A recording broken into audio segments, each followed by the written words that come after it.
आपल्याकडे शिल्लक आहे.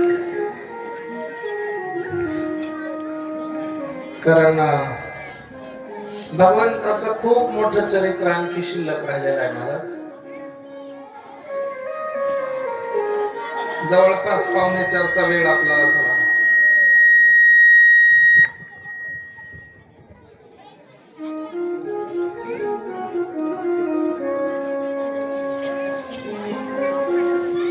देवानं गोवर्धनाची लीला धारण केली.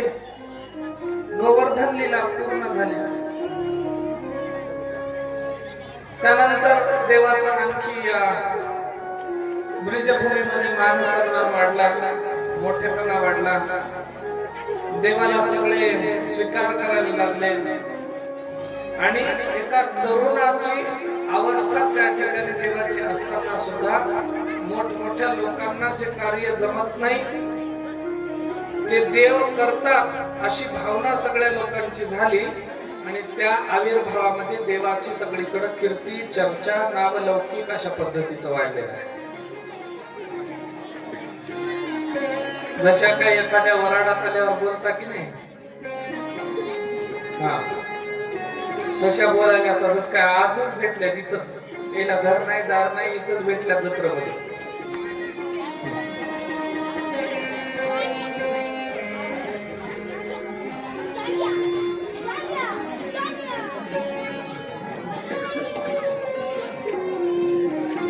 तुम्हाला आम्हाला देव ऐकायचा असल्यावर इतर गोष्टीमध्ये लक्ष ठेवत जाऊ नका. त्या परत परत करता येतात, पण ही गेलेली घडी पुन्हा येणार नाही. हे मनुष्य जन्म अनमोल रे, इसे मिट्टी में मत घोल रे. अब जो मिला है फिर न मिलेगा कभी नहीं, कभी नहीं, कभी नहीं. अब जो मिला है फिर न मिलेगा कभी नहीं, कभी नहीं, कभी नहीं. माणसाचा जन्म तुम्हाला आम्हाला भेटला आणि मग माणसाचा जन्म आता भेटला पुन्हा भेटणार नाही. काही गॅरंटी नाही मिळेल याची. मग आहे त्या वेळेमध्ये देव साजरा करून घ्या, आहे त्या वेळेमध्ये परमार्थ साजरा करून घ्या. देवाची चर्चा वाढली, कीर्ती वाढली, हा अधिकार देवाचा वाढलेला पाहून सोबत कधी समोरासमोर वैर करू शकलो नाही. की दुर्योधनाच्या मनामध्ये खंत होती, या कंसाच्या मनामध्ये. त्याच पद्धतीनं कंसाला वाटत होतं आज हे नंदाचं पोरग जर त्या गावचं प्रधान झालं, आता तर त्यानं लोकांच्या हृदयावरती राज्य करायला सुरुवात केली. पण ते जर खरोखरच अशाच पद्धतीनं राहिलं तर सगळा व्यवहार त्या गावाचा त्याच्या हातात जाईल. इंद्रासारख्या देवाचा अहंकार नाहीसा करून त्याची पूजा त्यानं बंद केली. मग भविष्यामध्ये मथुरेचा कंस आहे कोण, त्याला आपण गोकुळीच्या लोकांनी भ्यायची काही गरज नाही असं जर त्यानं लोकांना सांगितलं तर लोक उद्या आपल्याला मानणार नाही, भीतील. अशी काही नाही व्यवस्था. आपल्याला लोकांना भ्यावं लागल. मग एक गाव गोकुळासारखं एक गाव जर आपल्याला भिन्न गेलं तर तिकडं बरसाण्याचा वृषभानु सरकार आहे आणि आजूबाजूचे सगळे एक एक गाव आपल्या विरोधात विद्रोह करतील आणि आपलं राज्य नाही नाटवेल. मग आपल्याला काय करायचंय, अगोदर याला कुठल्याही पद्धतीनं संपवणं गरजेचं आहे. वाजू नको बाई दादा, लागलं तर एखादा कपडा आणून घ्या.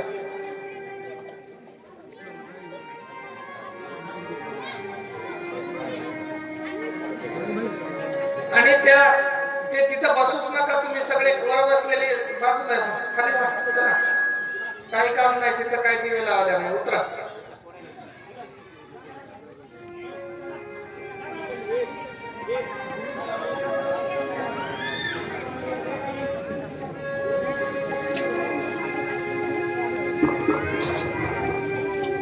देवानं केलेल्या लीलांचं त्या ठिकाणी आता हळूहळू भय वाटायला लागलं होतं कंसाला.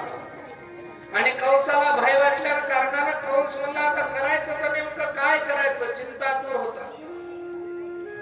खूप दैत्यांना त्यानं सळोकेपळ करून सोडलं, किती दैत्यांचं हनन केलं, लोकांना, आपल्या राक्षसी लोकांना मारलं. आता त्याच्या सोबत आपल्याला समोर समोरच भांडण करावे लागेल, पण त्या गोकुळामध्ये जाऊन आपण त्याच्या सोबत भांडण करू शकत नाही. मग त्याला आपल्याकडे आणलं पाहिजे.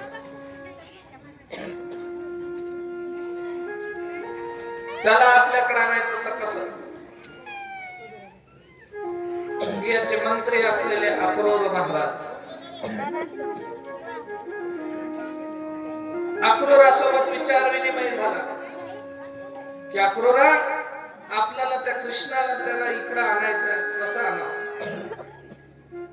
त्यावेळेला अक्रूर महाराजासोबत विचार विनिमय झाला तर कुठल्या तरी पद्धतीची योजना करून आपल्याला त्याला इकडे आणावं लागेल. तिकडे भगवान परमात्मा सुंदर पद्धतीने आता अधिकार वाढल्या कारणानं गावामध्ये मिरवायला लागले आणि देव मोठेपणानं त्या ठिकाणी त्या गोकुळामध्ये मिरवत असताना त्याचे सोबती सगळे आता स्वाभिमानानं जगायला लागले की आम्ही कृष्णाचे सोबती आहोत, आम्ही कान्हाचे सोबती आहोत, आम्ही कन्हैयाचे सोबती आहोत. एक एक दिवस देव त्या ठिकाणी लीला करत होते. राधिका राणी, तिच्या सगळ्या गोपिका भगवान गोपाळांसोबत कितीतरी सुंदर सुंदर पद्धतीने रास क्रीडा त्या ठिकाणावरती खेळत होते. रास क्रीडा करताना देव जेव्हा जेव्हा त्या वृंदावनामध्ये रास क्रीडा खेळायचे, स्वर्गीचे देव लोक देवाला त्या ठिकाणी वरून न्याहाळून दृष्टीने त्या ठिकाणी पाहायचे का देवाची कशी कशी लीला आहे. कितीतरी गोपिका आहेत पण कृष्ण एक आहे. पण एक असलेला कृष्ण जेव्हा रास क्रीडा चालत होती, महाराज सगळे खेळत होते, त्या रास क्रीडेमध्ये त्या ठिकाणी प्रत्येक गवळण जेव्हा खेळण्यामध्ये मग्न व्हायची, तिला प्रत्येकीला जोडीदार आपल्या सोबतच कृष्ण आहे आणि प्रत्येकी सोबत देव खेळायचे. जितक्या गोपिका तितके कृष्ण, जितकं देवाचे जितक्या त्या स्त्रिया, जितक्या त्या तरुणी होत्या, तितक्या जागी देव त्या ठिकाणी प्रकट झाले आणि ही देवाची लीला सगळ्या लोकांनी पाहिली. अक्षरशः स्वर्ग मंडळीचे देव सुद्धा त्या वृंदामध्ये यायला तळमळ करत होते, पण देवानं ते भाग्य त्या देव लोकांपाशी ठेवलं नाही, फक्त गोप आणि गोपिकांपाशीच ठेवलं. सुंदर रास क्रीडा. हे रास रचो है, रास रचो है, यमुना किनारे महारास रचो है, रचो है, रास रचो है,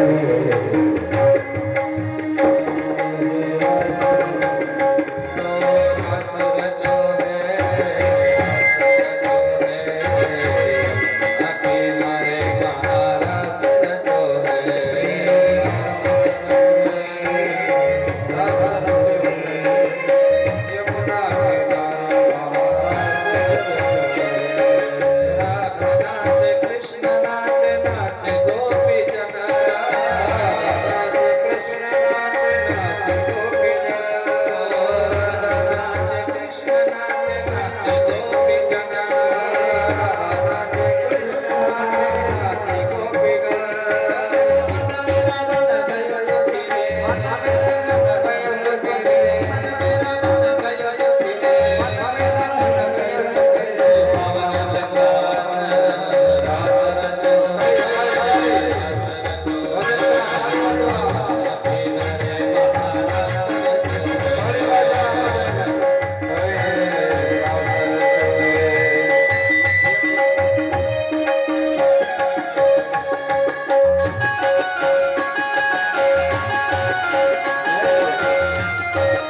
कृष्ण भगवान की जय।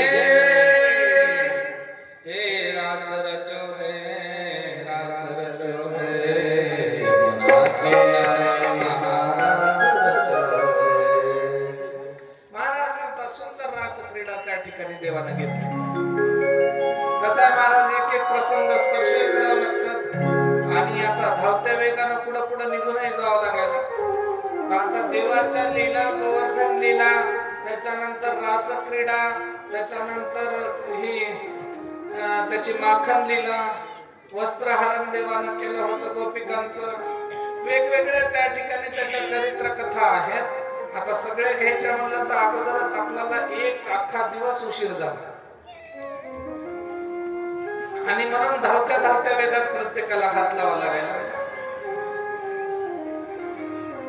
देवाचा हा आनंद स्वर्गलोकीचे देव त्या ठिकाणी अनुभवत होते, पण स्वतःच्या सहभागात त्यांना ते प्राप्त होत नव्हतं, दुसऱ्याकडे बघून प्राप्त होत होतं. मग महाराज म्हणले की देवाच्या सानिध्यामध्ये असणाऱ्या गोप गोपिकांची धन्यता सगळ्या देवलोकांना सुद्धा वाटायला लागली आणि भगवान परमात्म्याने किती सुंदर हा अवतार रचलेला आहे. सगळ्या अवतारांमध्ये कृष्ण परमात्म्याचा अवतार हे पूर्ण अवतार म्हणून गणला जातो. महाराज सगळ्या गोष्टी केल्या देवानं, ज्ञान मिळवलं, पुण्य कर्म केलं, धर्मस्थापनेसाठी युद्ध करायला लावलं, लीला केल्या, त्याच्यानंतर चरित्र केले, अनन्य साधारण भक्तांचा उद्धार केला. अक्रूरानं त्या ठिकाणी कंसाला सल्ला दिली की कृष्णाला इकडे आणायचं असेल तर काय करायचं, तर अशा अशा पद्धतीनं कुठल्या तरी स्पर्धेच्या कार्यक्रमाच्या निमित्तानं तुम्हाला आणता येतं. मग कंसानं मोठी त्या ठिकाणी एक मल्ल स्पर्धा ठेवली, मल्लांची कुस्तीची स्पर्धा. आणि जिथं जिथं कुस्ती चालते तिथं तिथं देशोदेशीचे पैलवान येतात महाराज कुस्ती खेळण्यासाठी. आम्ही काल परवा काय म्हणतात आपल्या इथले पैलवान उत्तम बापू ना, हा जुन्या काळातले गाजलेले पैलवान आहेत महाराज. पण आता आम्हाला होईना झालं असं त्यांनी सांगितलं मला. हातपाय चालना, चाललं तर थोडस दम लागतो आणि शरीर साथ देईना. त्यातल्या त्यात घर प्रपंचामध्ये कोणते लहान मोठे कठीण प्रसंग येतात, त्याच्यातून सावरायचं, त्याला सामोरं जायचं म्हणलं की मनुष्य थोडासा खचून जातो महाराज. आणि मग कितीही जरी शरीरात ताकद असली तरी काही काही वेळेला वेळे अभावी वेळेच्या समोर मनुष्याला खचावं लागतं. मग असे खूपशे प्रसंग माणसाच्या जीवनामध्ये येतात. पण ती जी उमेदीचा काळ असतो, उमेदीचा काळ मनुष्यानं गाजवला पाहिजे. उमेदीच्या काळामध्ये आता आमचे विश्वास पाटील सुंदर भजन तुमच्या आमच्या समोर त्या ठिकाणी साजरा केला. आपली ही पार्थिकर मंडळी, आमचे गोरख महाराज असतील, विश्वास पाटील, ही आमची गायनाला साथ करणारी मंडळी, आमचा तबलेवाला, तो ऑर्गनवाला, आमचे गायनाचार्य कचरू महाराज.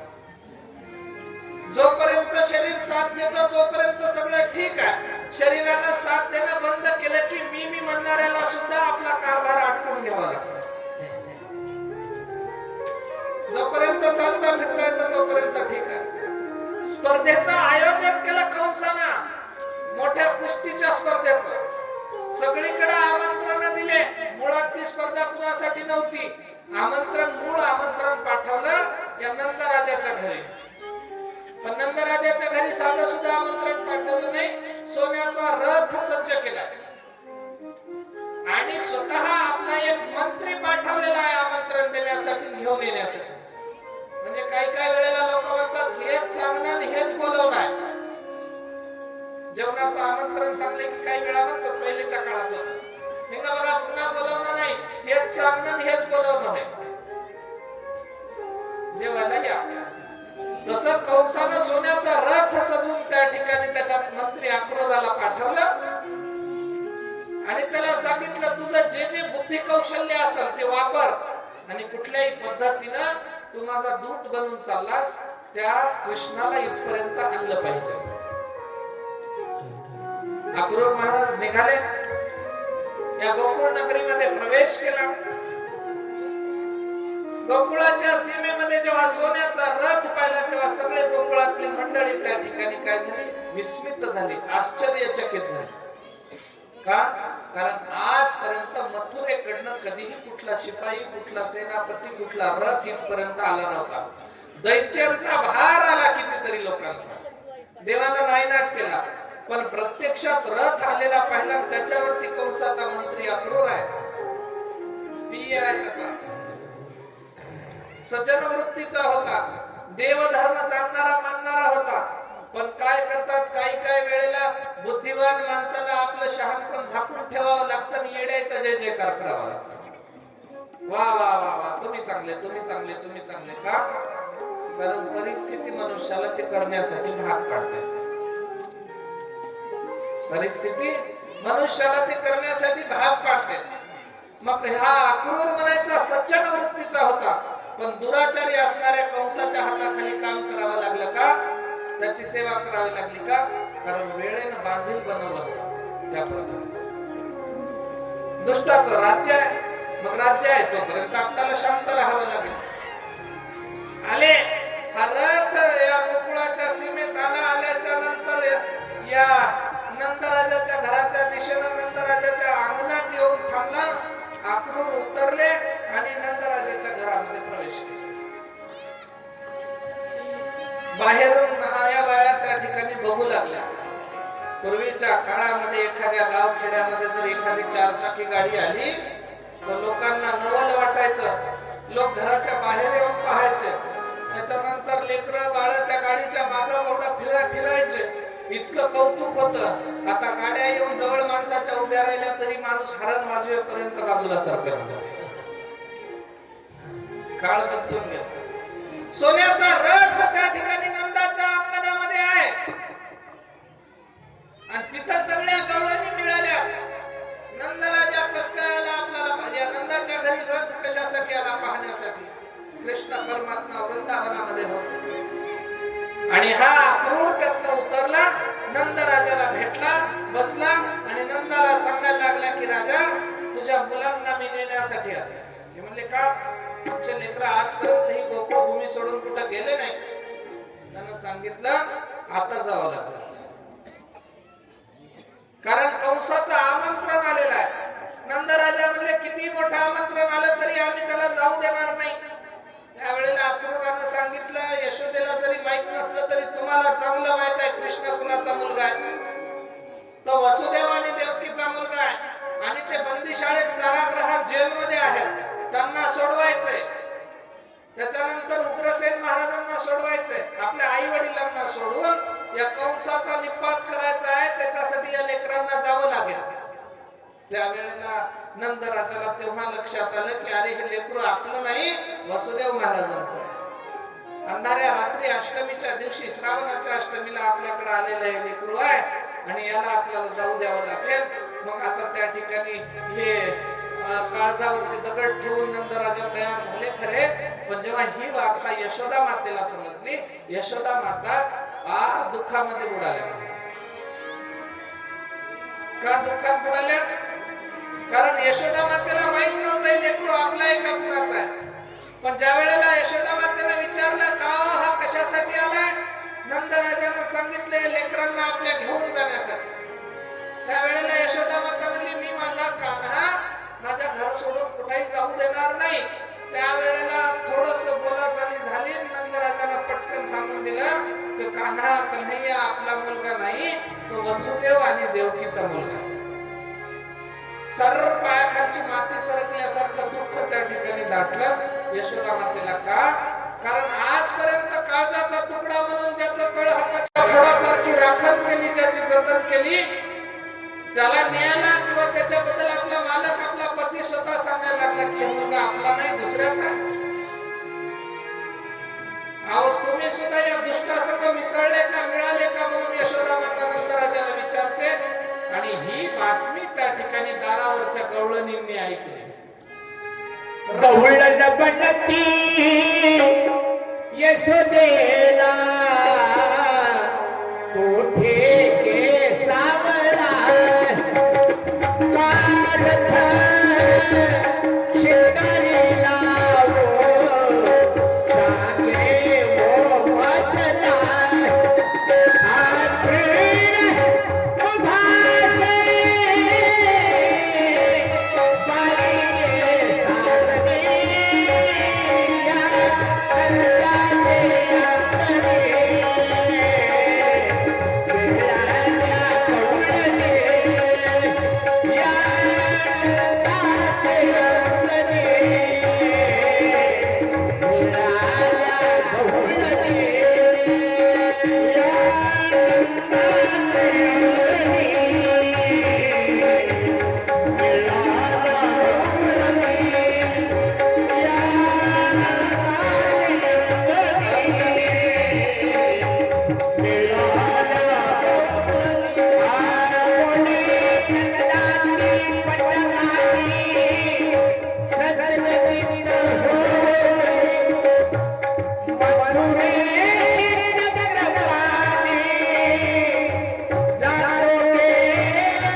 बोला कृष्ण भगवान या नंदाच्या अंगणी मिळाला गवळणी. सगळ्या गवळणी गोळा झाल्या. यशोदेला विचारतात इतका मोठा रथ शृंगार करून कशासाठी आलाय? आणि हा रथ पुण्या साध्या सुध्याचा दिसना झाला, मथुरेवरनं आलाय, म्हणजे राजाच्या घरचा रथ आहे. आणि यशोदा कान्हा कुठे आहे का? तितक्यात कृष्ण परमात्मा घरी आले. आणि घरी आल्याच्या नंतर कृष्ण परमात्म्याला जे पाहिलं घरामध्ये वातावरण थोडस दुःखाचं दिसायला लागलं, शांत शांत वातावरण. देवाला विचारलं आईला, आई मा यशोदा का ग आज दुःखाचं त्या ठिकाणी वातावरण, तुझा चेहरा पडलेला का दिसतो? यशोदा मातेनं सांगितलं कान्हा कुण्यातरी वैराची नजर आपल्या घराला लागली. आजपर्यंत सुखामध्ये गेलेले दिवस कुण्यातरी वैराला पाहावले नाही आणि कुणाची तरी नजर लागली. हा कंस नावाचा राजा असलेला, त्या कंसाचा दूत बनून आलेला अक्रूर हा चांडाळ या ठिकाणावरती आलाय. कशासाठी? तुला नेण्यासाठी. मग कृष्ण परमात्मा म्हणले त्याच्यात तेवढं दुःख करायसारखं काय? अरे दुःख करायसारखं हे नेण्यासाठी आला, याच्यात दुःख नाही. पण आजपर्यंत तुला मी माझ्या काळजामध्ये ठेवलेलं असताना हा चांडाळ येऊन सांगतो का कृष्ण तुमचा मुलगा नाही, तो देवकी आणि वसुदेवांचा मुलगा. अक्रूरा चांडाळा तुझं कोणी धाडिले.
कशासाठी घात करायसाठी आलास?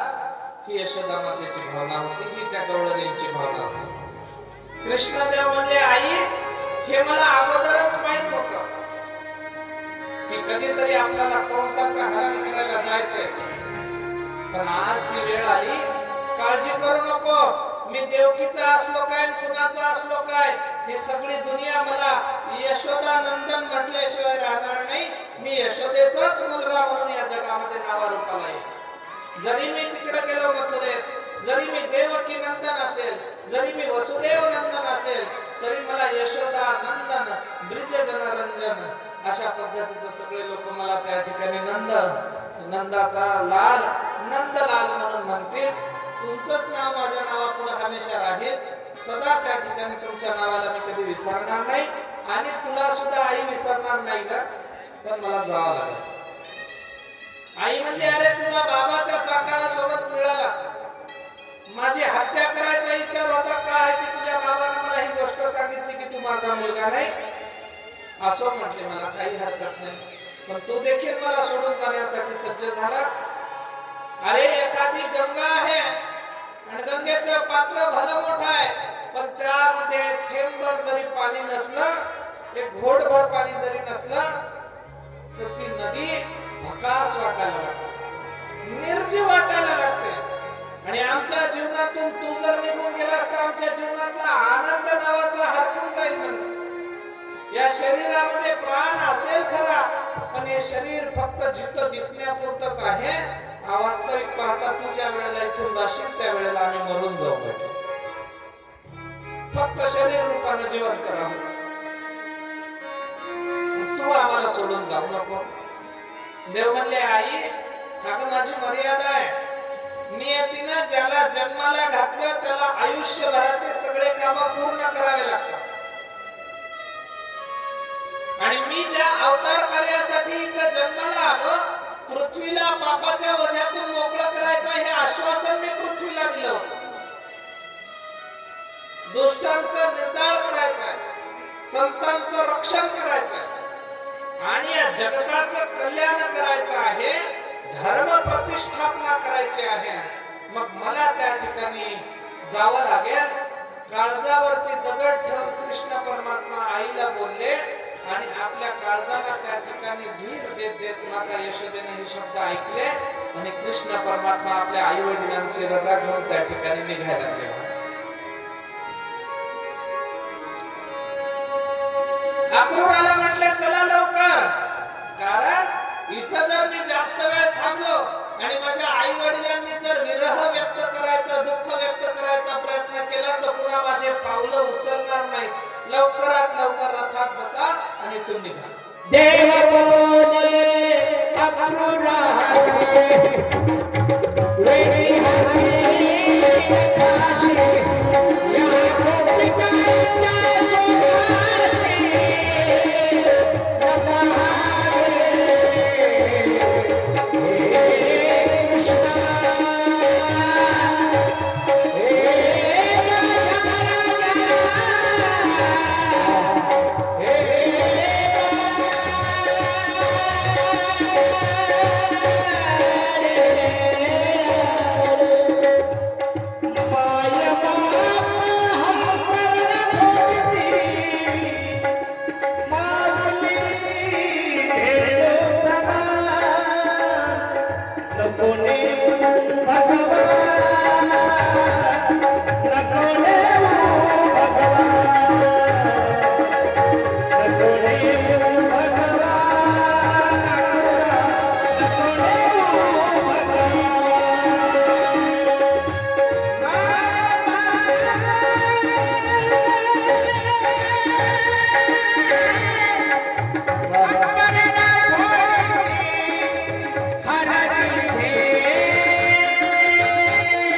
कारण असंही तुम्ही हे गाव सोडून गेल्याच्या नंतर आम्ही जगू शकणार नाही. आजपर्यंत तुम्हाला बघत बघत कधी आम्ही भाकरी करणं, कधी गाईचं दूध काढणं, कधी घरातलं काम करणं सगळं विसरून जात होतो. पण तुम्हाला पाहिल्याच्या नंतर सगळ्या गोष्टींचा आनंद आम्हाला वाटत होता. सासूचे सासऱ्याचे कितीतरी बोलणे आम्ही खाल्ले, नवऱ्यांचे बोलणे आम्ही खाल्ले, ननंद भाऊजया आम्हाला कितीतरी टोचू टोचू बोलल्या, आम्ही त्यांची फिकीर केली नाही. फक्त तुझ्यासाठी संसारावरती तुळशी पत्र ठेवलं आणि तू आम्हाला सोडून चाललेला आहे. आता आम्हाला काही जिवंत राहायची गरज नाही. तू आमच्या अंगावरून रथ घाल आणि त्या ठिकाणी तू पुढे निघून जा. देव म्हणले अक्रूर महाराज या सगळ्या दुनियेला समजावून सांगता येतं, पण माझ्या या गोप गोपिकांना समजावून सांगता येत नाही.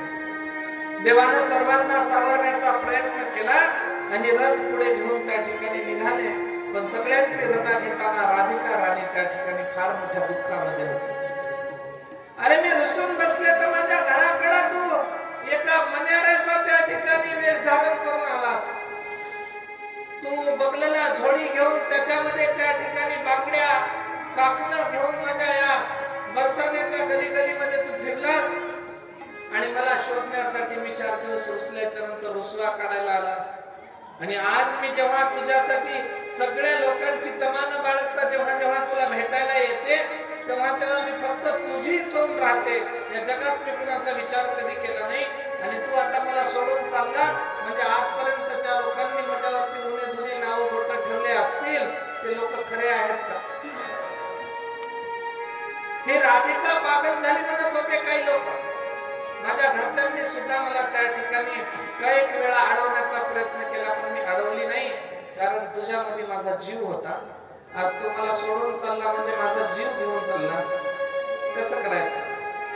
कृष्ण परमात्मा म्हणले राधिका अगं हे घे माझी बासरी. हे बासरी मी वाजवली या सृष्टीला चैतन्य दिला.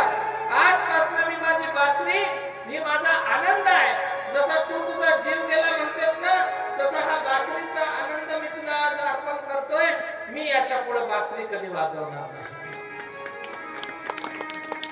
नाही वाजवणार बासरी. आणि ती बासरी त्या ठिकाणी राधिकेपाशी दिली. सांगितलं जसा तुझ्या जीवनातला आनंद हरपला तसाच माझ्याही जीवनातला आनंद आजपासून संपला. पण नियतीने दिलेल्या कर्माची पूर्तता करण्यासाठी मला जावं लागलं. रक्त काळजाला त्या ठिकाणी राधिकेनं धीर देत अशा पद्धतीने कृष्णाला सांगितलं तुला अशी भावना कळणार नाही म्हणले. मी देवाला प्रार्थना करते कुठल्या तरी जन्मामध्ये तू राधा होशील आणि मी कृष्ण होईल. आणि ज्या वेळेला मी तुला सोडून जाईल ना त्यावेळेला तुला कळल म्हणले राधिकेचं दुःख नेमकं काय असतं ते. तुला असं नाही कळणार. देव म्हणले सगळ्या गोष्टी खऱ्या आहेत पण मी तुला आता इथं मी नाही थांबू शकत. मला जावं लागेल. त्या ठिकाणी अक्रूराला समजा त्या सज्ज करून परमात्मा श्री कृष्ण ते वृषभूमी सोडून निघाले. रथात बसले आणि मथुरेच्या दिशेने निघाले.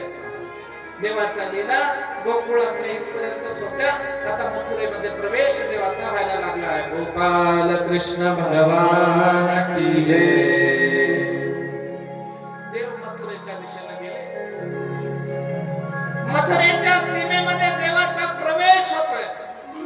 दूतानं जाऊन कंसाला सांगितलं मालक तुमचा वैरी यायला लागला आणि आता तुमचा वैरी आल्याच्या नंतर त्याला जिवंत ठेवू नका. कंस आता आनंद व्यक्त करायला लागला. वा आजपर्यंत हा मला सापडला नव्हता आता माझ्या टप्प्यामध्ये यायला लागला. आता नक्की मी या वैराचा हनन करेन. वैरी तरी कोण? स्वतःचा भासाच आहे महाराज. आणि म्हणून कृष्ण परमात्मा आलेले सीमेमध्ये मथुरेचा प्रवेश केला. सीमेत आल्याच्या नंतर कृष्ण परमात्म्याच्या स्वागताला त्या ठिकाणी कितीतरी मथुरेतले लोक आनंदाने पाहतात. कोण आहे रे तो कृष्ण? दिसतो कसा आहे? कसा पुतणे सारख्या राक्षसीला मारलेला 5व्या दिवसाला त्या ठिकाणी तो देव नेमका दिसतो कसा पाहण्यासाठी गर्दी त्या ठिकाणी जमलेली आहे. देव रथामधनं अक्रूरासोबत चाललेले आहेत आणि जाताना सोबत दाऊ बलराम आहेत. आणि जाता जाता त्या ठिकाणी एका ठिकाणावरती देव उतरले आणि चालताना एक कुबडी त्या ठिकाणी म्हातारी देवाला येऊन धडकली. खूप आहे कुरूप आहे. सगळी मथुरा नगरी तिला हिणवते. ही अपेशी आहे. हिचं तोंड पाहिल्याच्या नंतर लोकांचे काम होत नाहीत असं तसं म्हणून हिणवणारे लोक नाही ते तिला बोलणारे लोक. ती रस्त्यानं कृष्ण परमात्मा चालताना कृष्णाच्या समोरच त्या ठिकाणी येऊन धडकली. देवाने तिला उचलण्याचा प्रयत्न केला. अक्रूरजी म्हणले महाराज तिला हात लावू नका ती कुब्जा आहे. देव म्हणले कुब्जा बिब्जा काही नसतं. माणसं ते माणसं असतात. सगळे देवाचे लेकरं असतात. इथं लहान मोठं कोणी नाही. त्या कुब्जेच्या जवळ गेले. देवाने तिला उचललं धीर दिला आणि उचलून तिच्या पाठीवरनं हात फिरवला आणि किती अनेक वर्षापासून जन्मजात कुबडी असलेली कुब्जा कुरूप असलेली बाई तिच्या डोक्यावरून पाठीवरून देवाना हात फिरवला आणि एका क्षणामध्ये दिव्य काया तिला प्राप्त झाली. महाराज तिचं कुबडेपणा सगळा नाहीसा झाला. आणखी देवाची कीर्ती वाढली. वा म्हणजे एक कुब्जा होती, कुब्जेचा उद्धार केला. कंसाला बातमी लागली. कंसाला आपल्या भल्या मोठ्या असलेल्या हत्तीला मदमस्त त्या ठिकाणी अवस्थेमध्ये पिसाळलेल्या हत्तीला पाठवलं. का तर या कृष्णाला तुडवून मारल्या जाईल, हत्तीच्या पायाखाली तुडवता येईल. हत्ती पाठवला, त्याला अंकुशाचे फटके देऊन त्या ठिकाणी हत्ती मदमस्त करून कृष्णाच्या अंगावरती सोडण्यात आला. पण ते कृष्ण परमात्म्याच्या समोर आल्या क्षणाला तो साक्षात श्रीमन नारायणांचा अवतार पाहून तो हत्ती देवाच्या पुढे नतमस्तक झाला. पुढे देव रणांगणाच्या आखाड्याच्या दिशेला आले. दरबार भरलेला होता कंसाचा आणि कंस कितीतरी उंच सिंहासनावरती आरूढ झालेला हा कंस आहे आणि आखाडा त्या ठिकाणी सज्ज आहे. आखाड्यात काय कुस्ती खेळायची. कुस्तीच्या निमित्तानं परमात्मा आणि दाऊजीला त्या ठिकाणी बोलावण्यात आलं. आखाड्यात प्रवेश केला. भले मोठे मोठे मल्ल त्या ठिकाणी या तरुण युवानांसोबत कुस्ती खेळण्यासाठी आले असताना या चांगल्या चांगल्या मल्लांना देवानं चितपट करून सोडलं. चाणूर आणि मुष्टिक नावाचे दोन प्रमुख मल्ल होते. ताकदवान होते, सामर्थ्यशाली, 10 हत्तीचं बळ असावं इतकी ताकद असणारे ते दैत्य कंसाचे प्रिय होते. ते आले रणांगणात. आखाड्यामध्ये त्यांच्या सोबत कृष्ण आणि दाऊजींनी युद्ध केलं. दोघांनाही मारून टाकलं. दोघांचा वध झाला. आता कंस घाबरला. घाबरून आपल्या महालाच्या दिशेने पळून गेला. आतमध्ये जाऊन त्यानं खड्ग आपल्या हातात घेण्याचा प्रयत्न केला. का कारण या दोघांना मारायचं. दाऊ भैया आखाड्यामध्ये त्या ठिकाणी व्यस्त असताना कृष्ण परमात्मा कंसाच्या पाठीमागे पळत सुटले. महालामध्ये आले. कृष्णाचं आणि कंसाचं, कंस काय साधा सुद्धा नव्हता महाराज. कितीतरी सामर्थ्यशाली, कितीतरी बलवान असलेला हा धष्टपुष्ट कंस, देवादिकांना सळो की पळो करून सोडणारा कंस, त्या ठिकाणी त्याचा आणि कृष्ण परमात्म्याचं युद्ध झालं.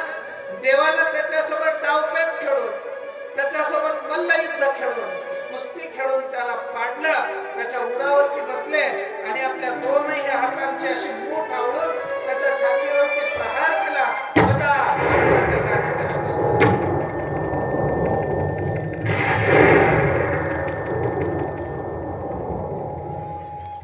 आणि मग देवाचे रट्टे छातीवरती बसले आणि कंसाला तो मारा सहन झाला नाही.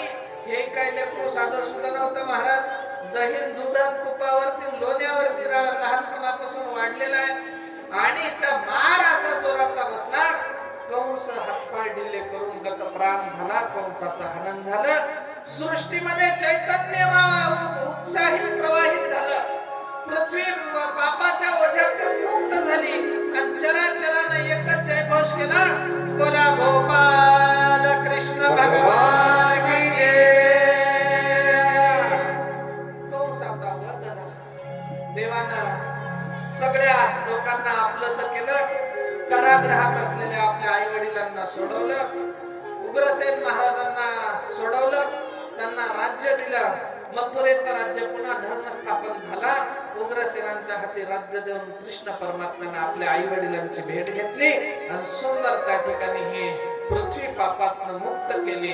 एकदा सुंदर भजन घेऊ आणि पुढच्या आपल्या कथेकडे वळू. गोपाल कृष्ण भगवान की जय.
भज गोविंद गोविंद गोपाला भज गोविंद गोविंद गोपाला. एकदा तुम्ही म्हणा बरं सगळे. हो छान भजन म्हणायचं. हो भज गोविंद गोविंद गोपाला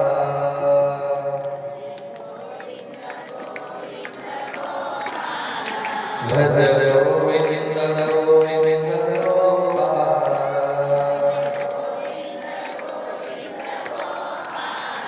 हारले मनोहर नंदलाला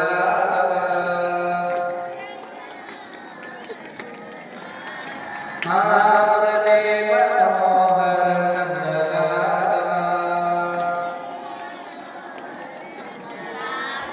भज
देवांनी कार्य साधलं, देवांनी लीला केल्या, देवांनी दुष्टाचा संहार केला आणि मथुरेचं राज्य उग्रसेनांना देऊन त्या ठिकाणी धर्म स्थापन केलं.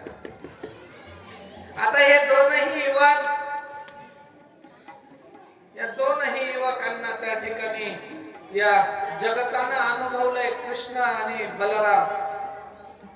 उग्रसेन महाराजांनी दोघांना देखील त्या ठिकाणी आता यांचे उपनयन संस्कार केले. उपनयन संस्कार झाल्याच्या नंतर यांना गुरुकुलामध्ये ठेवण्यात आलं. इथं आमचे कोठारीचे गुरुजी आलेत आपले. किती मोठा झाला तरी त्याला शिक्षकाच्या हाताखालनं निघावं लागतं, विद्या आरंभ करावा लागतो, शिक्षण घ्यावं लागतं, विद्या अर्जन करावी लागते, विद्या प्राप्त करावी लागते. तेव्हा कुठं तो पूर्ण होतो. कारण शिक्षण जोपर्यंत होत नाही, विद्येचं ज्ञानाचं ग्रहण जोपर्यंत करत नाही, तोपर्यंत त्याचं जीवन पूर्ण होत नाही. मग या दोघांना गुरुकुलात टाकण्यात आलं. कंसाचं हनन केलं म्हणून या मथुरेवरती 17 वेळा कंसाचा सासरा जरासंध नावाचं त्या ठिकाणी त्यानं आक्रमण केलं. 2 जिगरी जीवाभावाचे होते, कंस, जरासंध आणि त्यांचा एक सोबती होता आणखी कालीय महासामर्थ्यशाली. हा जरासंध म्हणजे साधा सुद्धा नव्हता. याच्या आईच्या पोटी हे 2 गर्भाचे पिंड जन्माला आले म्हणून बापानं फेकून दिले. जंगलामध्ये जरा नावाची राक्षसी होती. त्या राक्षसीनं 2ही पिंडांना एकत्र केलं आणि एकत्र करून 2ही पिंडांना त्या ठिकाणी संधी करून जरा नावाच्या राक्षसीनं 2 पिंडांची संधी केली, जुळवले आणि त्याचा एक जीव दैत्य प्रकट केला. त्याचं नाव होतं जरासंध. जरासंध काय साधा सुद्धा नव्हता. याच्या आक्रमणांना भिवून त्या ठिकाणी हे मथुरेच्या लोकांचा मीटिंग कृष्ण परमात्म्याने घेतली. गुरुकुलाची विद्या पूर्ण करून परत आले दाऊजी आणि कृष्ण परमात्मा. आणि आल्याच्या लक्षात आलं की आपण हे किती वेळा मथुरेला वाचवणार आहोत. हे दैत्य वारंवार आक्रमण करतील. मग आता काय करायचं? देवानं कुबेर महाराजासोबत आणि विश्वकर्मा महाराजासोबत बैठक घेतली की आम्हाला एक असं सुंदर राज्य बनवून द्या, तयार करून द्या की त्या राज्याला चौकीकडून पाणी व्यापक असलं पाहिजे. जमिनीवरून सरळ सरळ त्याच्यावरती आक्रमण कोणी करता नाही करू नये. त्यानंतर ते राज्य असं असावं का सुरक्षित आणि असे महाल असावे की सोन्याचे त्या ठिकाणी नगरी असले पाहिजे. विश्वकर्मा महाराज म्हणले देवा सगळं तर तुमच्याच आज्ञेनं चालतं, तुमची आज्ञा झाल्यावर काय अडचण आहे. खुशाल त्या ठिकाणी विश्वकर्माला या प्रभास पाट नक्षत्राच्या परिसरामध्ये गुजरात नावाच्या प्रांताला आणि या अरबी समुद्र ज्याला आपण आता म्हणतो या सप्त सिंधूंपैकी एका सागरामध्ये एक सोन्याची द्वारका त्या ठिकाणी नगरी तयार केली. सुंदर अशी नगरी तयार केली आणि ती या यादवांचं राज्य म्हणून त्या ठिकाणी यादवांना दिली. आता यादव लोकांनी आपलं राज्य इकडनं आता स्थलांतरित केलं. कारण दुष्टांसोबत सामना करायचा किती वेळा करायचा, आपल्या लोकांची हानी होते. मग त्या लोकांना सामना करायला आपल्याला अडचण येऊ नये, नगरी सुरक्षित असावी म्हणून त्या ठिकाणी द्वारका नगरीची निर्मिती झाली. समुद्रामध्ये द्वारका उभी राहिली. मग आता सगळ्या यादवांचं म्हणणं होतं मथुरेचं राज्य जरी उग्रसेनांचं असलं तरी ही द्वारका नगरी आता इथला राजा कुणाला करायचा तर कृष्ण परमात्म्याला करायचा. देव तिथले राजे झाले, दाऊजी त्या ठिकाणी रखण करणारे झाले आणि भलं मोठं सुंदर अशा पद्धतीचं द्वारकेचं राज्य देवानं निर्माण केलं. देव तिथले मालक झाले. मग आता सगळं झालं.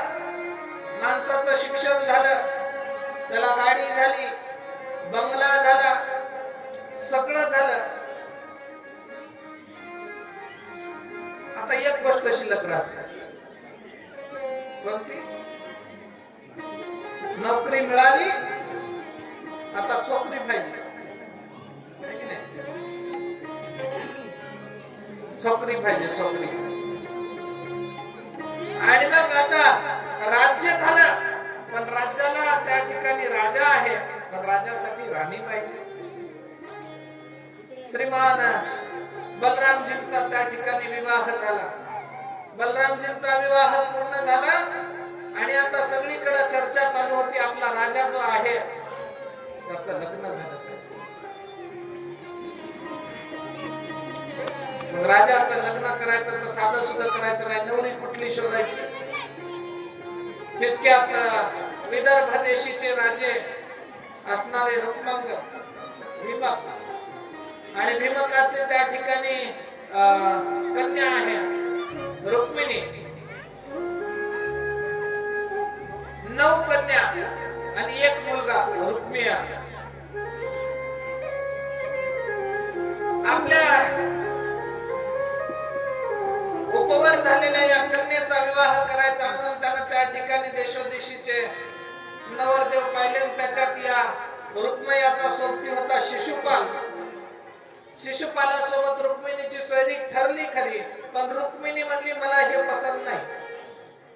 हो, पहिलेच्या काळात म्हणत नव्हते, आताच्या म्हणायला लागल्या. त्याच्या संग लग्न कोण करावं? ते दिसायला नुसतं राक्षस दिसाले. त्याचे दात कोणीनं रंगले, दारू पिऊन झुलते म्हणा, पत्ती खेळते म्हणा. त्याच्या समोर मी लग्न नाही नाही नाही नाही मी करणार नाही. मी अशीच राहतो, पण मी त्याच्या समोर लग्न करतो. का? कारण आता चांगला नवरदेव भेटणं फार कठीण झालं महाराज. लोक म्हणतात पोरी नाहीत, पोरी नाहीत, पोरी नाहीत. पोरी खूप आता, पोरं नीट राहिले नाही म्हणून देईना झाले. भरपूर पोरी आता, काही बिमारी आली नाही. एकानं पहिल्याच्या काळात एकाला 4-4 बायका राहत केल्या. आता 4-4 करतो म्हणलं तरी जमते, पण एकच जर तर होईना 4 कवा सकाळ. एकच जर लग्न करायचं म्हणलं तर तिला मोठा बंगला पाहिजे पुण्या मुंबईला. गावाकडे 5-25 एकर शेत पाहिजे. त्याला नोकरी पाहिजे, ते सरकारी पाहिजे. आणि सरकारी नोकरी राहून 25 एकर गावाकडे शेत राहून हिला शेतात जाणं नको. आणि त्याच्या सगळं त्याचे माय बाप नको. मेले तर चांगलंच. हा. पण संग नको. असं एकीचं मागणं आहे आणि मग 4 जणीचं काय काय राहतं. त्याच्यामुळं मुली भरपूर आहेत पण मुलगा चांगला भेटणं म्हणून मुलीचा बाप देईन झाला. आताच्या तरुणांनी जर निर्व्यसनी राहिलं, सुपारीच्या खांडाचं जर व्यसन नाही केलं, चुकीचं आचरण नाही केलं, दारू नाही पिली, जुगार नाही खेळला. आता ते जुगार म्हणतात तुम्ही पत्ते खेळता का? आम्ही काय महाराज. आता त्याच्यावर निघाले. मला म्हणलं एक जण जंगली रमी प्याव ना महाराज म्हणले मला. मी म्हणलं बरं आहे आता महाराज लोकांनी हे पूजा पाठ सोडून द्यावा, पत्ते खेळत बसा. ठीक नाही. त्याच्यानंतर ड्रीम 11 आहे. कोणाला की 2 कोटी भेटले, कोणाला की 4 कोटी भेटले. याचं घरदार फुकून दिलं तरी तेवढा जबाब आहे. पोरं जर जुगारी नाही झाले, मांसाहारी नाही झाले, दारू पिणारे नाही झाले, पुड्या तोटे तंबाखू नाही खाणारे झाले तर कोणतंच पोरग शिल्लक राहत नाही महाराज. प्रत्येकाच्या हिश्श्याला एक नवरी देवानं ठरवून ठेवलेली आहे. फक्त कशी मिळायची ते तुमच्याकडे. व्यसने सगळे सोडून द्याना, सरळपणाचे जीवन जगावा. व्यसने सगळे सोडून द्याना, सरळपणाचे जीवन जगावा. सोडून पाहताय माता, सोडून पाहताय माता.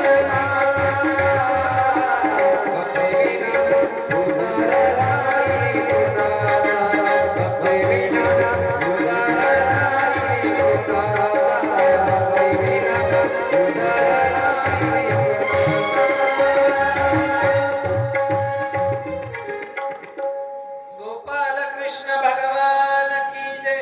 भक्ती विना उद्धार नाही कुणाचा. सगळे व्यसन सोडून द्या म्हणले. व्यसनांचा जर त्याग केला महाराज, व्यसनांमुळे काय होतं, मनुष्याला भ्रम उत्पन्न होतो. आणि हे आताचा काळ सगळ्यात जास्त रडायला लागला. नोकरी, घरदार, पैसा आणि सगळ्यात जास्त बायकोसाठी. हे पोरं बेजार राहतं. बायको भेटत, बायको भेटत. मामा संग मेसेज करून बघला तर मामा रिप्लाय देईल. कुठल्या तरी आता पहिले मामाला भीती वाटत गेली पैसे मागते काय की म्हणून. आता पैशाची भीती वाटत झाली. मामाकडे भरपूर पैसा झाला पण आता फोन लावला मामाला वाटायला पोरगी मागते काय. फोनच उचलणं झाला मामा. बाई म्हणाली दादा पिंट्यानं फोन लावला होता. हो बाई माझा चार्जिंगला होता. उचलायचाच नाही.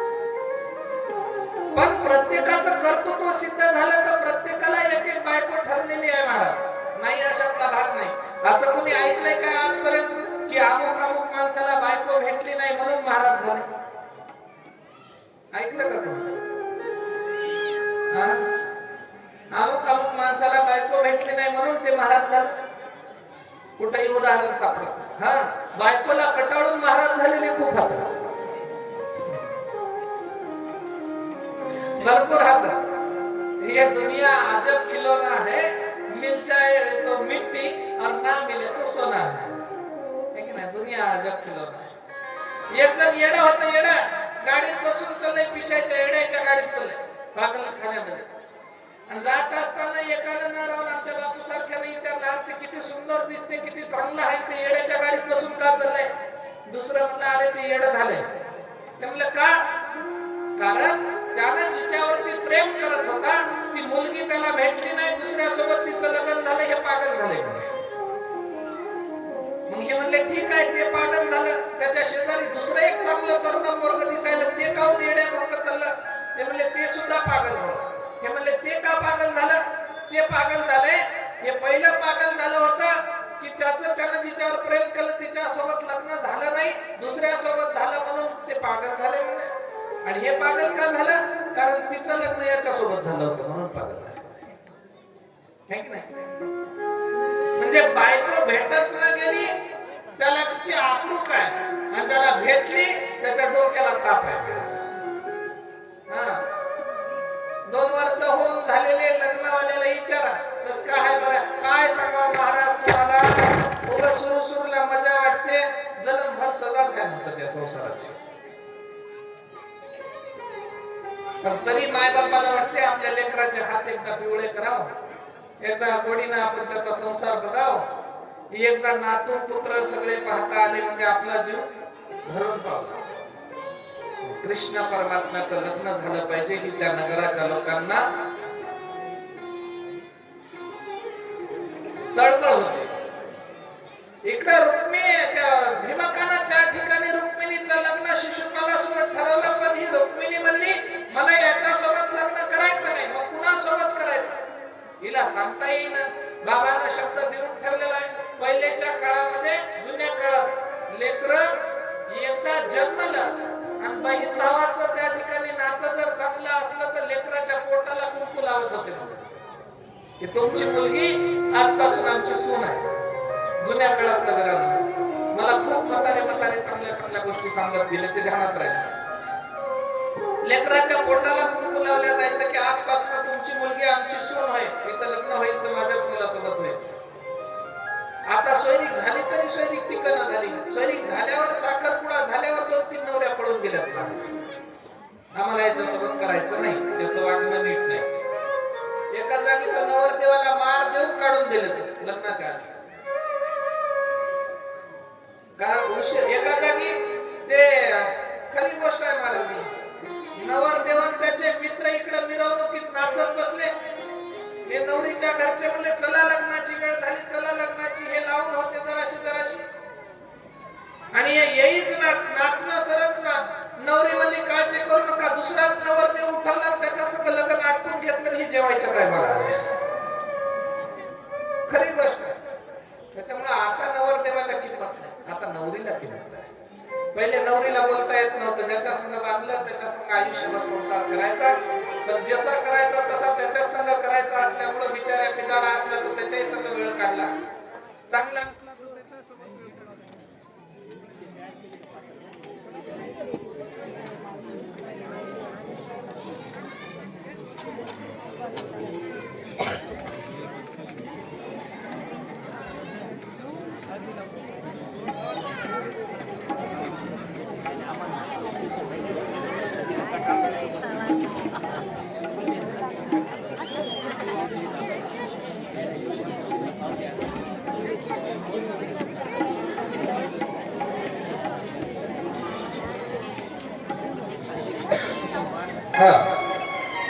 सुंदर अशा पद्धतीने देवाचं लग्न झालं पाहिजे. पण ते रुक्मिणी म्हणली मलाही लग्न त्या कृष्ण परमात्म्या सोबत करायचं होतं, पण आता काय करावं. त्यावेळेला या रुक्मिणीने आपल्या एका दूताच्या हातून कृष्ण परमात्म्याकडे पत्र पाठवलं. देवा, मी तुम्हाला सर्वस्वानं माझा पती मानलेला आहे. या अमुक दिवसाला माझं लग्न ठरलंय आणि माझी इच्छा आहे की तुम्ही येऊन मला इथून घेऊन जा. मी त्या शिशुपाळासोबत लग्न करू इच्छित नाही. जर शिशुपाळासोबत माझं लग्न लागलं तर मी माझा जीव देणं पसंत करेन, पण मी त्याच्यासोबत लग्न करणार नाही.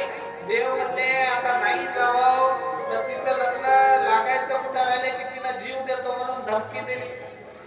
मग आता तिला वाचवायसाठीच्या निमित्तानं का होईना आपल्याला जावं लागेल. मग कुलदेवीच्या दर्शनाला रुक्मिणी माता त्या ठिकाणी जात होत्या. देव तिथं रथ घेऊन सज्ज राहिले आणि देव आल्याच्या नंतर देवानं रुक्मिणीला त्या ठिकाणी रथावरती बसवलं. रथ घेऊन देव निघून गेले. वाटत रुक्मया आणि शिशुपालासोबत युद्ध झालं. दोघा जणांचाही पराभव देवानं केला आणि त्या ठिकाणी रुक्मिणीला घेऊन गेले. द्वारका नगरामध्ये आले. द्वारकेच्या नगराला येऊन कृष्ण परमात्म्यानं आपल्यासाठी राणी शोधून आणली. अवघ्या नगराला आनंद झाला. मोठा उत्सव त्या ठिकाणी प्रारंभ झाला. लग्न पूर्वीच्या काळामध्ये 8-8, 10-10 दिवस सगळ्या विधी चालत होत्या. आता एक दिवस हळद, दुसऱ्या दिवशी लग्न, अशा पद्धतीच्या क्रिया झाल्या. त्याच्यामुळे आता लोकांकडे तितकासा वेळ नाही, पण त्या ठिकाणावरचा विवाहाचं आयोजन एवढं सुंदर पद्धतीचं होतं का देवाचा विवाह आहे आणि त्रिभुवनामध्ये त्याची व्यापकता होती. इतका सुंदर विवाहाचा प्रारंभ आपल्याला करायचा आहे. सुंदर पद्धतीनं वधूवर या ठिकाणावरती येते. कृष्ण परमात्म्याचा विवाह आपण साजरा करूया. तोपर्यंत त्या ठिकाणी भजन करूया.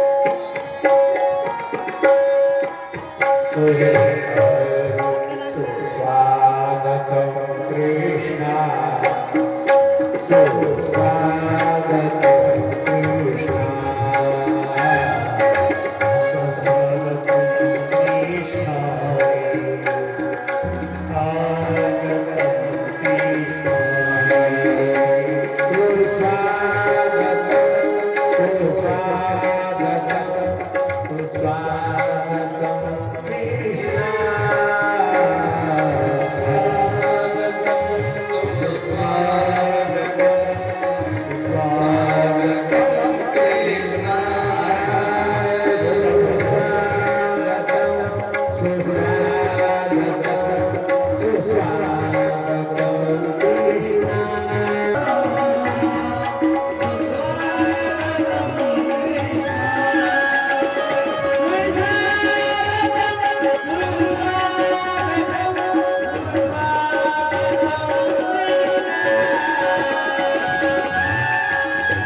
चला लोकांना तयारी झाली.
बापू बापू